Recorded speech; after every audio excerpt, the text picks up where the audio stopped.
Not yet.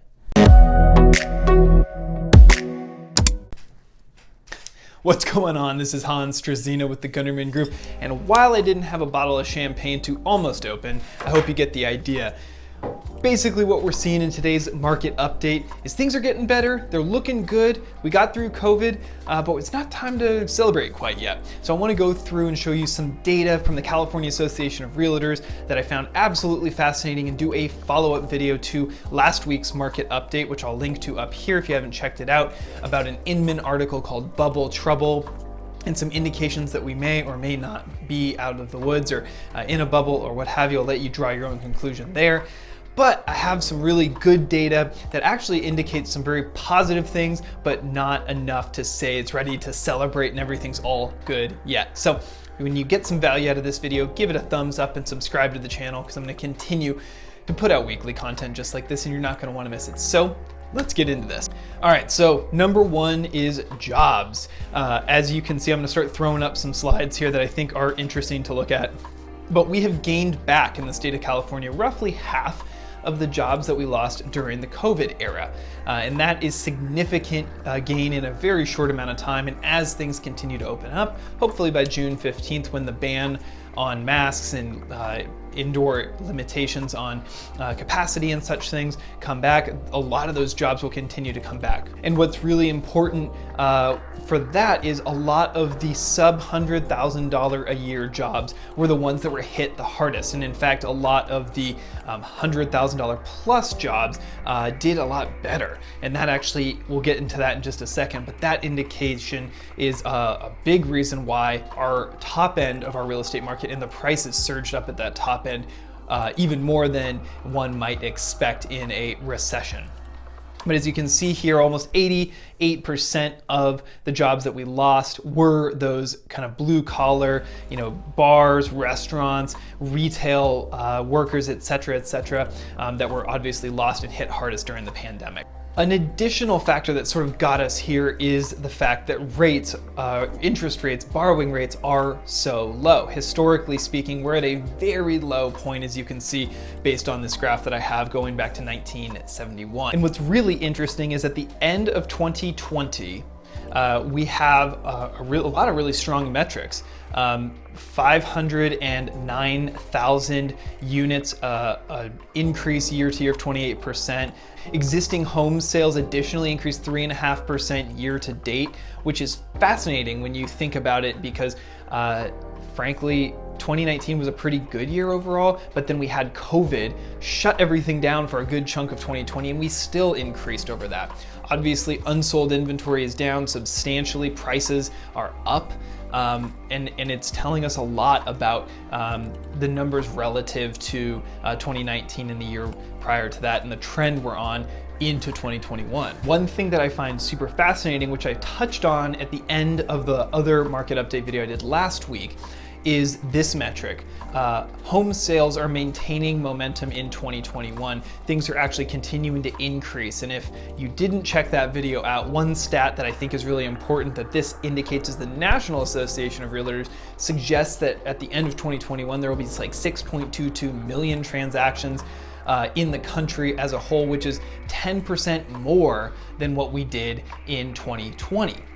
So things are trending upwards. And again, you can see that big giant dip in the heat of the COVID pandemic as far as homes trading, but we are trending upwards and things are continuing to turn over. But as you can see from one of the previous slides, the days on market has decreased, which is what I'm seeing here locally is that the sales cycles, the number of days something sits on the market has gone down substantially. We used to spend 2 weeks on the market. You come on a Wednesday, do a couple weekends of open houses, get that exposure, and then take offers, whereas now it's maybe 1 week. There's no open houses, and you might even take preemptive offers because people are just clamoring to fight over one another to get into that house and get their bid in.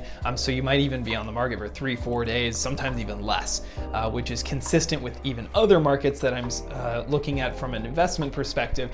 Cleveland, Pittsburgh, to name just a couple, and that is an experience that they're having as well. So I'm seeing this across the country, not just here locally. This is a graph that I found really interesting, the cold feet index. So as a realtor, periodically I got polled throughout the last year and a half from the California Association of Realtors, and a lot of my colleagues got this as well, indicating did we have buyers withdraw offers, did we have sellers withdraw listings, et cetera, and they were tracking this data. And as you can see, that data is trending downwards pretty aggressively over the last year and change, and it is continuing to go in that direction. So it's indicating that people are continuing to participate in the real estate market, continuing to transact, and gaining confidence, which I'll get to in just a second. But before we get there, I think one thing that is really important is to look at who's actually buying, who's entering this market, and who's actually transacting, right? One thing that I find super fascinating is that in 2020, the first-time home buyer percentage of the market, people who are buying their very first home ever, actually eclipsed the long-run average of just over 38% of our market in that year. So when you look at this for a second, you've got people who are at the higher end of the wage gap, ended up having their jobs do very well and keeping their jobs on the whole, a very low interest rate, so mortgages are more affordable, people can leverage the money they do have, and then you've got prices and all of that pushing up as well. So it's telling a tale of people who had that high income, had those down payment funds ready to go, were the ones who were succeeding, and generally speaking, those were the renters, the high net worth renters that were then deciding to enter the market, put down roots, and get into a home for the first time.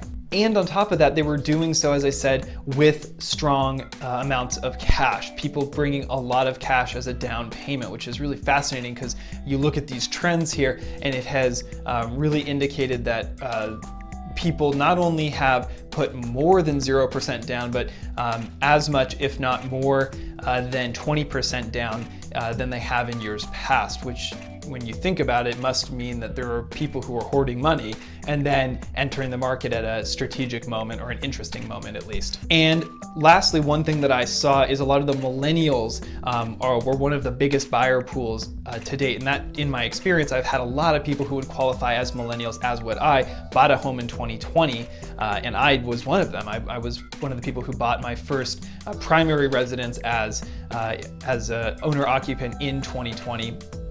And a lot of those people are coming out and doing the same thing. Fascinating when you think about it. So we had a renter class that is starting to transition into a owning class, and it's people who have a good amount of money and their higher incomes. So that's kind of telling a really interesting story of what's happening.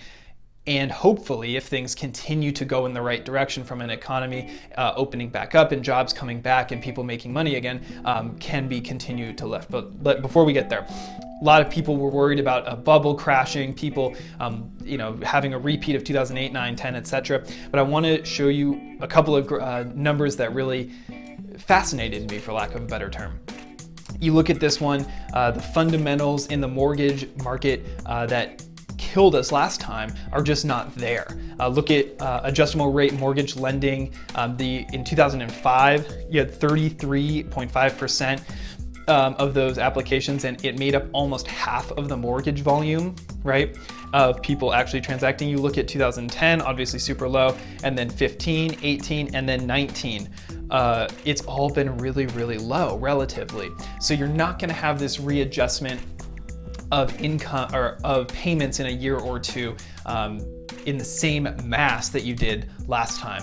And on top of that, so many homeowners are keeping cash in their homes as opposed to pulling it out and spending it, right? You can see here that we have not hit nearly the numbers of applications of cash outs in dollars and cash outs as we did before, but we did see a huge spike in actual refinances, people taking advantage of those super low rates. So that's super, super fascinating as well. So as I've talked about in other videos, and as you've probably seen on the internet, a lot of folks were talking about a wave of foreclosures coming into the marketplace at some point that was just gonna wreck the economy, drive down the value of homes, increase the supply, et cetera, et cetera. It's gonna be a mess, right? Well, what we're seeing today is that that's probably not going to happen, at least not even close to the magnitude that people were suggesting. Because check this out, total number of delinquencies was pretty low overall, and of those delinquencies, only less than 15% had no plan to get themselves caught back up. the huge chunk of the pie here. People who've paid off their loans, they've added a balloon onto the back end, they've re-amortized their loan, they've worked something out with their bank. 85% of people who were in the delinquency status or forbearance status for one reason or another have figured something out, right? So they've got a plan, they've got an idea of how to move forward and get back through this. And when you look at this graph and you look at where we were in 2008, 2007, 2009, etc., and where we were and are trending currently, it's not even close to the same magnitude. I mean, you look at the height and the width of that huge bump back in 2010 Q2, for example, versus where we were, and then the trend and how quickly it went up and then how it's coming back down. It's just telling a completely different story.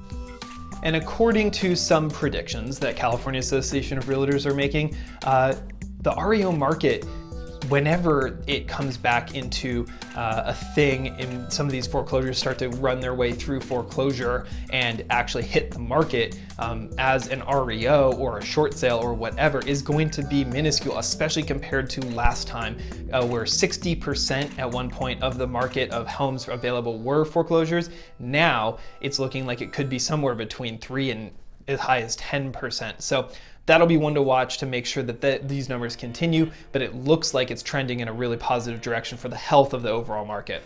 Now, one thing to remember is, again, as I sort of joked at the beginning of the video, don't open that wine just yet and have a celebratory toast, because we've still got some stuff to do. We've still got a lot of jobs to take back. We've got a lot of consumer confidence to get back to the pre-pandemic levels where people are going to go out, they're going to buy, they're going to travel, they're going to transact, they're going to continue making income, save, invest, etc. Right? We're going in a good direction, it seems, but there's still work to be done. And as I have pointed out in this video and my last week's video, active listings are down lower, which is really interesting. I have that theory. Go check this video out from last week. I gave you my thought on exactly why, but the short version is I'm seeing days on market shrink, as we saw in some previous numbers, and houses are moving a lot faster on average. The average days on market in 2020 was 11. Believe it or not, in California, which is down by 10 or 11 days on average, which is unbelievable that 2020 did that to us. But nonetheless, the average listings are down into a 15-year low, and it's definitely part of the story here. So affordability is really what we're talking about, because we have such a limited overall supply relative to the demand, because all the rates are lower. A lot of the high income earners have their jobs and have the cash to transact and the willingness to transact, as we've seen. But then the supply is not keeping up with household formation, with people coming in and keeping pace with all of that. But the affordability thing, as prices continue to rise, we're well over $700,000 for the median home in California.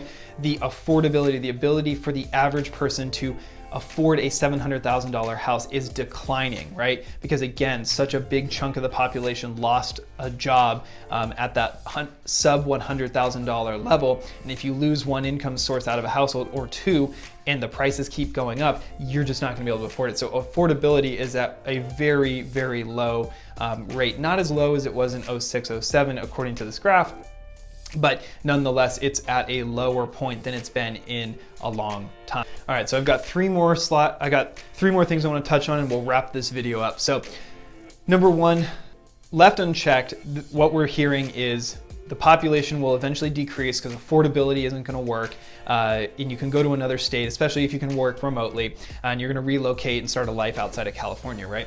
So of the people who reported data to CAR, California Association of Realtors, 30% of people who sold a home left the state, all right? That is at a very high level relative to the history of it all. Net domestic migration, it is an all-time high or low, depending on how you look at it. And the population growth, first time since they've been tracking this, since 1901 in California, has declined. The overall population went down for the first time in 2020, ever. Right? So eventually there is a straw that breaks the camel's back here. And when you look at this graph, this one's been fascinating to me for a number of years, and I've been tracking this one.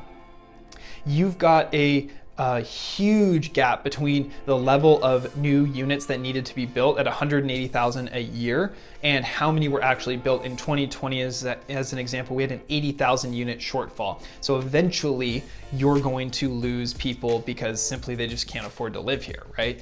So that is an interesting challenge, especially with the high price of construction, of labor, of materials, of new building, of just the cost of a permit. Let alone the cost of actually all the construction, all the financing, and all that kind of stuff combined. Affordable housing is a really serious question mark for the state of the real estate market going forward. And I'm not here to try and hypothesize a solution here, but nonetheless, it's something that needs to be paid attention to clearly. So that is enough for today. Hopefully you got some value out of that. And if you did, give the video a thumbs up and subscribe to the channel, because I'm going to continue to put out weekly content just like this, and you're not going to want to miss it. So without any further ado, my name is Hans Struzina with the Gunderman Group. Thanks for checking out the video, and I'll see you on the next one.